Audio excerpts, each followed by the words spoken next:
Hey YouTube, this is Alexander, and today I'm going to be giving you my full video review of Falcon Pro 3 and hopefully making the answer to the question of whether or not it's the best Android Twitter client a little bit more clear for you. So from the developer of the original Falcon Pro, Joaquim Verges, hopefully I said that right, comes a new Falcon Pro 3, that is fully redone from the ground up. It's got material design all over the place, and it aims to be the best Twitter client available for you on Android. Now the price tag is a little steep, coming in at $399 for the first Twitter account that you add to Falcon Pro, but that's probably due in part to the token limit that is imposed by Twitter onto third-party developers of their apps. They've basically only got 100,000 tokens to give out, so that means 100,000 Twitter accounts to give out for one app, and once they hit that limit, no more users can be added to the application, unfortunately. So the higher price tag means hopefully these tokens will be available for longer, but I guess only time will tell. But anyway, jumping on into the app, we can see that it's got a very nice color palette. It's dark with the dark blue and the dark gray.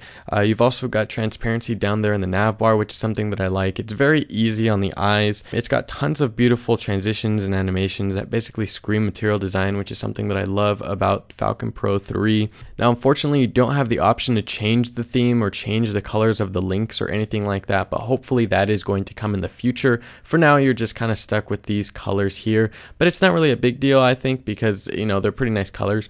You've also got, like I said, some nice transitions. You've got an inline browser where you can actually read the articles that have been posted to Twitter, or watch the YouTube videos that have been posted, or watch the GIFs or anything like that, or Vines, which is really nice. And you've got swipeable columns, so you can go back and forth between your timeline, your favorite users, or any lists that you may have, etc., etc. So that's a really nice feature that I enjoy. If you swipe all the way over to the right, you'll see you've got this option to add a new column where you can basically add your mentions, you can add favorites, you can pick a list that you've created in Twitter to add, you can search for just general items, you can search users, and then of course add a new account, which is going to cost you $2, and then you can also go ahead and take a look at the free demo lists. Now you've also got what I think to be a pretty unique set of settings here. You have settings for the individual columns, so the timeline, mentioned, favorite users, or whatever other lists you have, that are going to let you control the refresh rate, whether or not it refreshes on Wi-Fi and LTE or just Wi-Fi,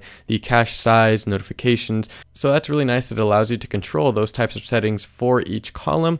And then of course you've also got a global settings area that allows you to change things like interactions, refresh rate for everything, the user experience stuff. You've got display, which is going to allow you to change the font size and different things like that.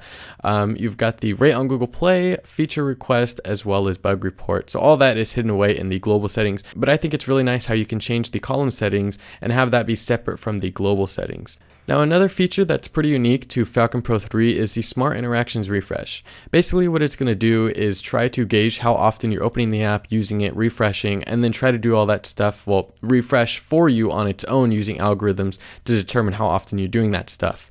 Now I found it to be okay. It sometimes is lagging behind when the actual mention comes through, or when the actual favorite user tweet is tweeted out, so it's not the best. I'm hoping that the developer adds real-time refreshes, but I guess we can only wait and see. For now, this is the best option. So you also have a pull to refresh for every column, which is nice. So you can do it for your favorite user column, you can do it for your timeline, for your mentions, etc.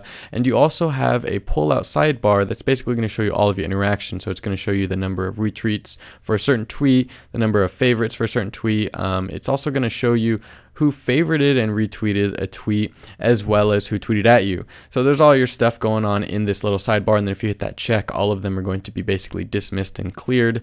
So that's pretty nice. So of course you can go ahead and take a look at your own profile, so you can see your friends, which are pretty much people you're following, your followers. You can take a look at all your tweets, and you can also view your profile bio. But one thing that I noticed that you can't do is edit it. Now maybe I'm missing it somewhere in the settings, but unfortunately I haven't been able to find it, and honestly I don't think it's there, but hopefully it's coming. So if it's something that you like to do, edit your bio often, you can't do it with Falcon Pro, at least not right now. But again, hopefully that's something that's coming in the future, so you're just gonna have to hold out for that. Now, something that I found to be a little quirky with Falcon Pro 3, and I'm not sure whether it's a feature or a bug, but that's when you go ahead and long press on a tweet and you have the option selected to have quick actions appear. You can have multiple quick actions for various tweets, and I think it just looks a little silly like that personally. Hopefully it's actually going to be removed, and when you have one open and you want to long press on another and have the quick options open for that, the previous one will disappear. I don't think it should be able to have 4 or more than 2 open rather. It just looks kind of weird, and I hope that's something that's removed in the future. Now, something that I wish we had in Falcon Pro 3 was a floating action button. So as you can see here, this is a floating action button. It kind of disappears as you scroll a certain way. And in Falcon Pro 3, that would make sense to have as the compose button rather than having the compose tweet button all the way up in the top right hand corner. It just makes sense to me, and I think that looks a little bit more material design. But anyway, that was Falcon Pro 3. It's got material design all over it, really nice transitions and animations. I'm loving the app. It is my go-to for Twitter right now. The developer is always adding stuff and fixing things, so that's really awesome. If you guys enjoyed this video, be sure to hit that like button, subscribe down there for more, and don't forget to follow me on Twitter. I mean, I'm there. The link will be down below in the description, as well as at the end of this video. And if you guys want to check out Falcon Pro for yourself, be sure to hit the link down below in the description. Anyway guys, that's pretty much going to end this video, and I will catch you in the next one. Peace.